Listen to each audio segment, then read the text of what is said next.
Hi, I'm Hazel. It is almost Saturday, time for a vlog. Yeah, we got news. This morning, we got an announcement that there is a huge update to the Blizzard app in the form of a new beta, which you can download right now. You don't need a beta invite, you don't need a special email, you don't need to know Celestalon's barber or anything. You can get this right now, and this has brought the long-awaited feature of Appear Offline.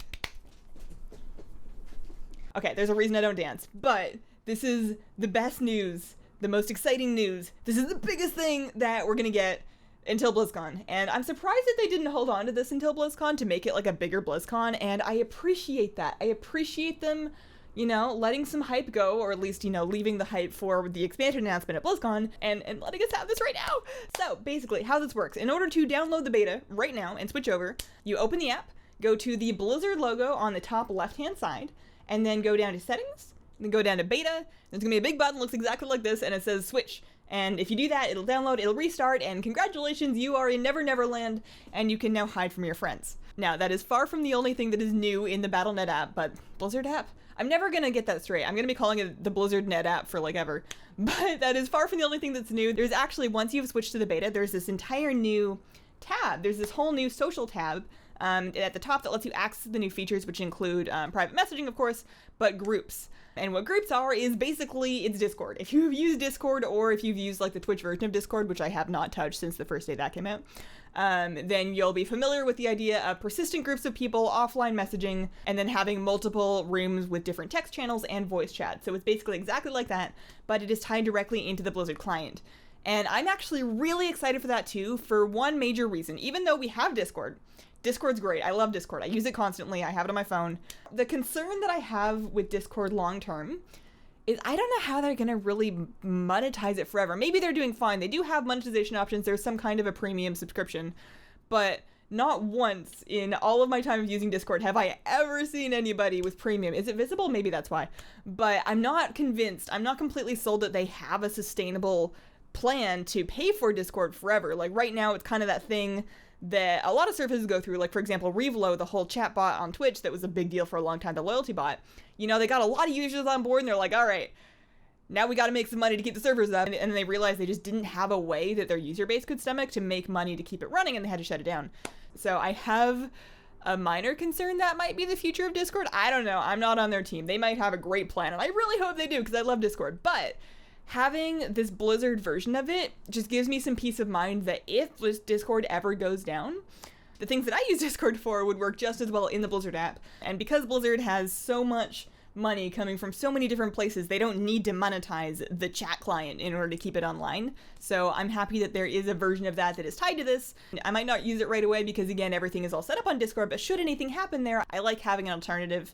And I think this could be a really good use case for things like guilds. If there's a guild that's been paying for Vent forever and is finally sick of paying for Vent, now you don't even have to have your members download anything extra. They can go right in through Blizzard services and have, I'm going to be calling it Discord forever. They can have a Discord, but like in Blizzard, you can have a group with group chat, text channels, voice channels, all of that. I think this would be great for PvP groups. I'm having like a little arena team room so that you can coordinate when you're going to queue next. Another thing that's new that is not that exciting, but I'm excited, is we can upload avatar images and then just appear offline. I've been waiting for this. We all have, and I am just so relieved. So let's talk about the Appear Offline and how it actually works and what it does and what it doesn't do. So this will not make you invisible in World of Warcraft. So let's say you're using it for WoW. Your guildmates will still see you online in the guild roster. If you have anybody that has you as a character friend, I don't know who does that anymore, but if you have anybody that has you as a character friend, like they added your character as a friend, they will still see you online in their friends list. And then if you run into somebody in Dalaran, they're still gonna see you. Like if you run into somebody in game, you're not invisible, other people can still see you. You can still join groups, use the group finder. It's just that at the Blizzard chat, the blue chat, the Battle.net level, you are invisible to your friends. People in other games won't know that you're online. And then friends that you have in game that might be on a different server, they're not guildies, they will most likely never find out that you're playing either. People can still message you while you're appearing offline, and people can still message you while you're actually offline. So just because they sent you a message doesn't mean that they know that you're there. You can reply if you want, although that will kind of blow your cover, so. Or you can just continue to pretend you're not there, get back to their message when you are ready to interact with other people again, and go about your merry life. Speaking of offline messages, I'm actually really glad that there is going to be persistent offline messages. I think we kind of already had this. I've had messages, like I log in and I get a message from somebody from when I was offline and they're offline, but I'm not convinced it works all the time. I'm not exactly sure how it works, and just having it in a persistent online room in the client, I think, is a much better solution. I'm very excited for that. And I'm pretty sure I saw that they actually updated the Blizzard app on the phone, on the mobile device. And I am assuming, I haven't gone through it yet, but I'm assuming that that will let you access all of these features on your phone so that you'll be able to, just like you can with Discord, log in, chat in your rooms, what have you on your phone as well. So really exciting news, super exciting stuff. I am so glad that it's available. It is still beta, so there might be some issues with it. I've been using it for approximately 32 seconds and it's been fine so far, so take that as you will. But yeah, this is just such amazing news for maybe you're a tank and you want to run Mythic Plus and you want to add people to run Mythic Plus with, but you don't want to have to turn down running Mythic Plus groups while you're leveling your alt or raiding with your guild, so you just don't add people.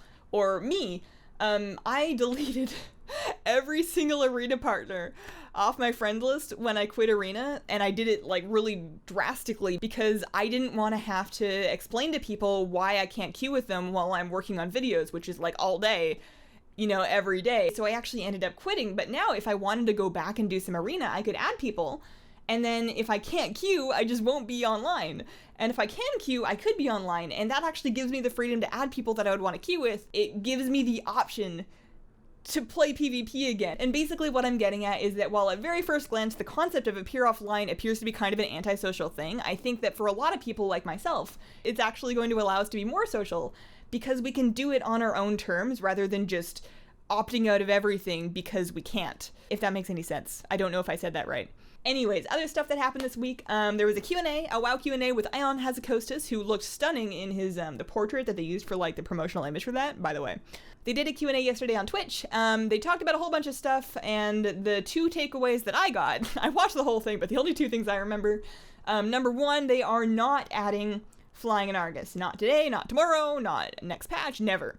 There will not be an Argus Pathfinder. The zone is simply not designed for it. At the time when they were creating the zone, they had this choice to either make it try and feel like this big, intense planet and use artistic trickery to try and make that happen, or they could make it flying friendly, and they chose to go the immersion route. Whether or not people agree with that is really up to them. But basically, the zone is not built for flying. The changes that it would require to make it flying ready are just not realistic for content that is effectively done, it's out, we have it, they're working on what's next at this point, and it's just not happening. So let go of it in your heart. I know it's disappointing. I'm disappointed. I wanted to fly in Argus, but there's always next patch, there's always next expansion. This doesn't mean that every single end game zone will be no flying. This doesn't mean they won't do Pathfinder achievements for new zones in the future. It just means that for this specific one, they decided not to go that route, and it is what it is. The other thing that I remember from the Q&A is that the Crocool flight whistle, is that what it's called? Crocool something. The thing that makes your flight whistle work on Argus to teleport you to the teleport pads, which is awesome, by the way, is going to be made account-wide. You will no longer have to unlock that through intense Argusian rage rep on your alts. You will have that in your alt, and I'm really excited for that because it was just this piece of good news that I didn't know that I wanted, but then I heard it, and I was like, oh yeah, you're right, I do need that in my life. So the Crocool whistle thing, which is probably not its actual name, is going to be account-wide in, did they say a patch? Did they say an update? Did they say a hotfix? I don't remember. It's coming eventually. So that's good news. As far as videos, I'm still doing pet guides. There are technically 6 left. I am almost done the Shade Flicker one. The strategies are all done. I just gotta finish that video and get it out. So that'll hopefully be this weekend, and then there'll be 5 more.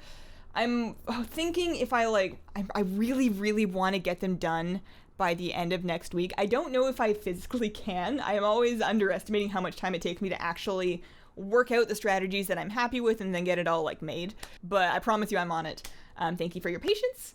Stream this afternoon is going to be normal time 3 to 5. I think, pretty sure that I want to do Death Knight campaign. I feel like at this point in the patch we have enough artifact knowledge that if I go out and I sneeze on a world quest, it's going to give me 16 artifact levels, and I need to do the Death Knight campaign anyways in order to get the pets. I'm basically doing the Death Knight just for the well pets.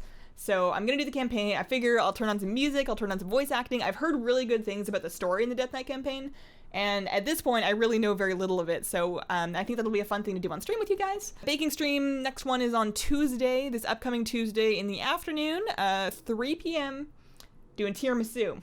Never made tiramisu before, but I've eaten a lot of it, so I'm qualified. Also related to the stream, I have been working on emotes, like sponsor emotes, all week, and I've come up with 70% of one of them, so I'm gonna try and finish that before today's stream. It's the Hazel Love one. It's gonna be like a little squirrel with like a little heart. I'm working on it. We did unlock a slot for a second emote. I have an idea for that, but I'm still trying to finish this squirrel to the point where I'm happy with it. I really want to get some emotes that I like really like, and then I want to get them made as like 3-inch fridge magnets to put in my fridge to stop the glare during baking streams. But anyways, that has been my week. Thank you so much for watching. If you have any questions you would like answered on the vlog, just leave them as comments on the most recent vlog. And also let me know what you think about this Blizzard app update. Are you excited about Appear Offline? Are you concerned that all of your friends are going to disappear? Are you going to go out and just add like a whole bunch of Mythic Plus friends without fear? Like, what are your feelings on that? I want to know. And I hope you guys have a wonderful, wonderful day. Bye.